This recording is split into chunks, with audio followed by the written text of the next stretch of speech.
The next question, the member for Cambridge. My question is for the Minister of Transportation.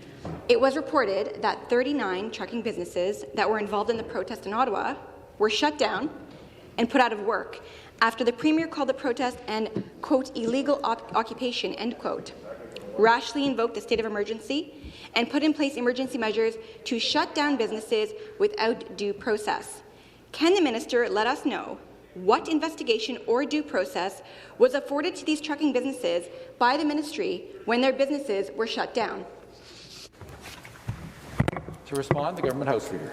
Thank you very much, Mr. Speaker. I think we were very clear, and we had highlighted well in advance of taking action with respect to those people who were part of an illegal protest that enforcement was coming, Speaker. The Premier, of course, instituted a state of emergency in the province of Ontario so that we could provide maximum assistance to the Ottawa Police Service.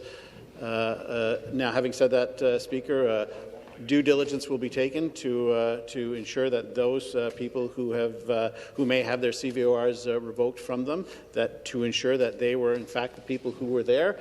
The rule of law will still be followed, and if they were part of an illegal protest, there will have to, of course, be consequences for that action, Mr. Speaker. The supplementary question. Thank you. Now that the Premier has withdrawn his state of emergency, and the Premier's ally, the Prime Minister, did the same, are there any plans to allow for these 39 trucking businesses to get back to work? Government House Leader. Speaker, to be very clear, a vast majority of the people who, the truckers who are so important to this economy, were vaccinated or are vaccinated, and we're continuing to work during this protest, Mr. Speaker. Let's also be very clear. What we saw in Ottawa, what we saw at Queen's Park and in other places, it wasn't just about truckers, Speaker. It wasn't just about truckers.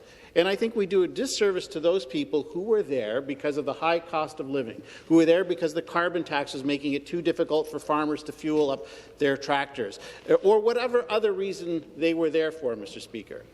We have to do a better job, I think, on both sides of this House, of better understanding what it was that brought people to protest illegally on Parliament Hill and in other places across this country.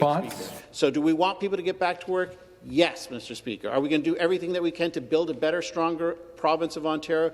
Yes. Will we work with our partners to ensure that Canada is even stronger than before? Absolutely.